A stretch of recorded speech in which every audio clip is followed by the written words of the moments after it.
O'Neill. Hi, Kristal. Oh my God, I'm so sorry about the thing that you just mentioned briefly.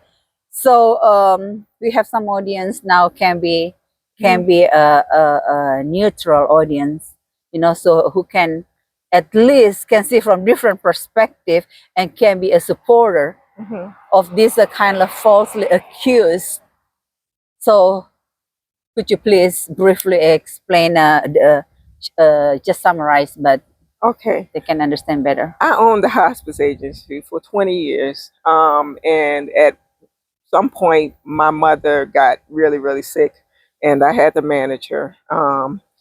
And come to find out, in 2014, um, a lady noticed that my mom was on hospice care, and she thought that it was strange. She wasn't medical, but she reported me to the federal government, and from there on, I was monitored for years. In 2017, I closed my hospice agency down because I just couldn't get a good set of employees after relocating from New Orleans to Lafayette, Louisiana. Um, they just did all kinds of different things. I had an employee that shot up my building with a BB gun. It was a glass front building. I had employees. I had 4 nurses that quit on me when my mother was in a coma. I had an office manager that I fired for embezzlement. And I just got tired. So in 2017, I closed the doors. Um, and the FBI came in and I guess pulled records, which I wasn't worried about because I hadn't done anything wrong. True. And I hired an attorney. And 5 years later, in 2022, we hadn't really heard anything. And then all of a sudden, I was arrested at my home in California because I had been indicted. We had a trial that started in March of 2023, mid-March, and it was supposed to be a 3-week trial. And during the entire trial, the prosecutors basically just lied.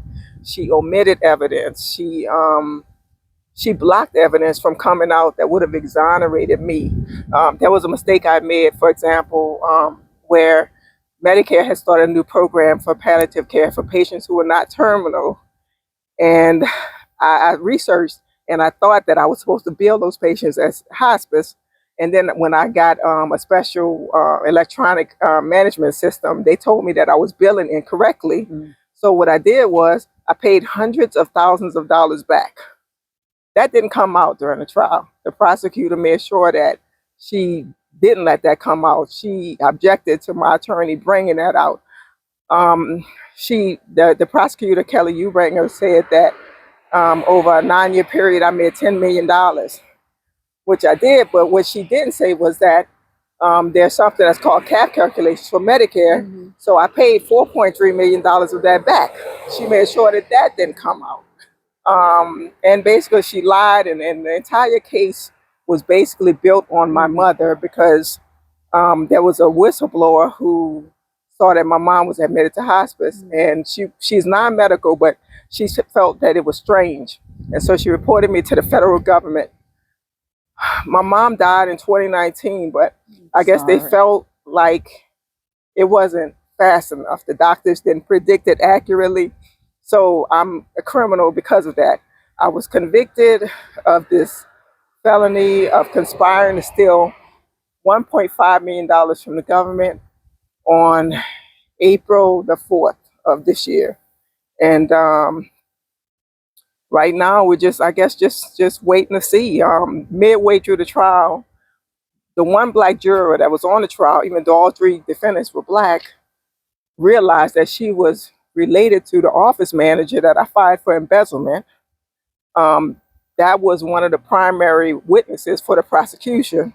Also, a nurse who quit on me when my mom was in a coma and actually left. Once she left my job, she went to another job and had a narcotic discrepancy to where her license was temporarily suspended.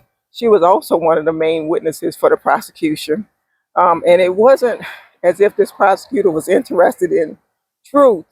She was just interested in getting the people that she felt she needed to get off the streets.